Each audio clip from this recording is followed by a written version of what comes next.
So, a question I'm often asked about the Ryker is, well, how does it handle? How does it go around corners? So today, just for you, I've done some really hard cornering and riding just to show you how well she handles. But first, we'll have a little chat. If you're used to the Ryker and you don't need this little chat, then just fast forward to the cornering, but otherwise, stay tuned.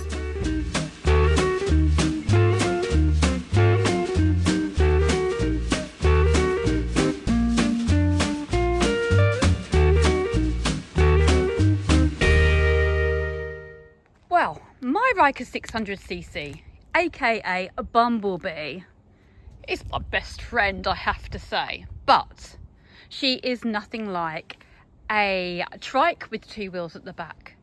She is nothing like a car with four wheels or a quad bike, with nothing like a two-wheeled motorbike either. She is a reverse trike, a tadpole trike, so her two wheels at the front and one wheel at the back. She is rear wheel driven and shaft driven also. Those of you that know me well will know that I've had no experience of riding on two wheels for at least the last 40 years, only on pillion and on a push bike, but I've taken advice from those of you that do, so I know she's very different, and any rules that we have from riding or driving any of those other vehicles kind of need to be thrown out the window when it comes to cornering, because this is a totally different beast and it needs to be treated in that way.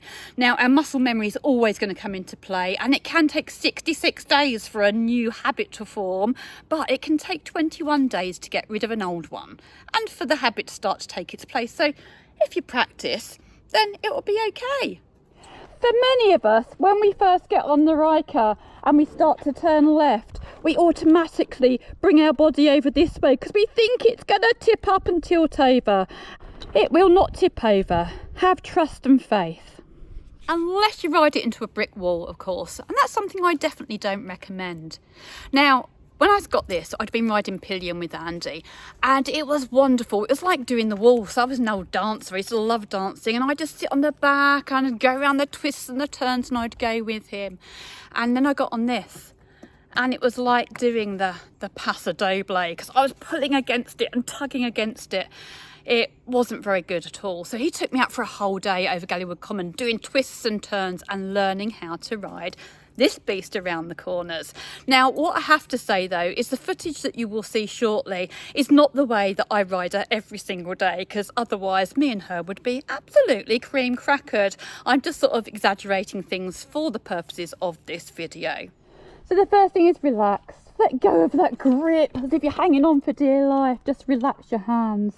If you're going round a left hand bend, then literally pull with this left hand and push with your right shoulder and twist your body at the same time and press on your right peg.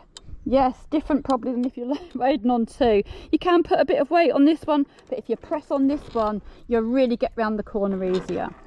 Similarly, if you want to turn around a right hand bend, then again, you're going to use your right hand to pull it in, your left hand to push it out and to twist your body and to really ride on that left hand peg. So it's kind of working in unison. So you could actually just practice like sitting on your bike and pushing and twisting and turning.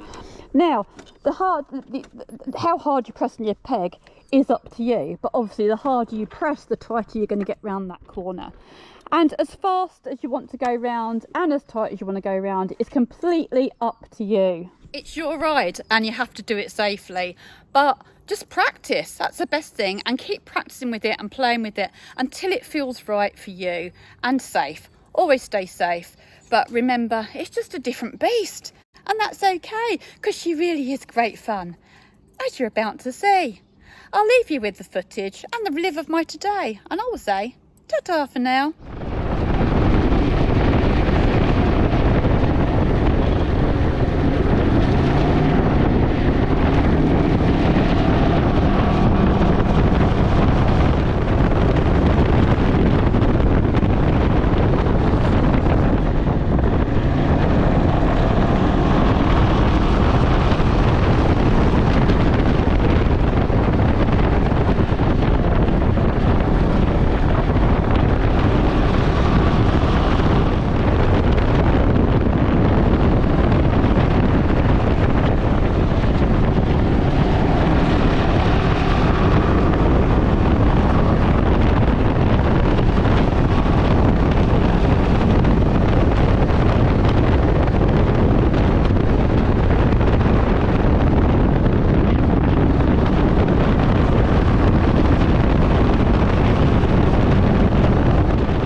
If you're liking this movie, please remember to give it a thumbs up and subscribe and share with your mates.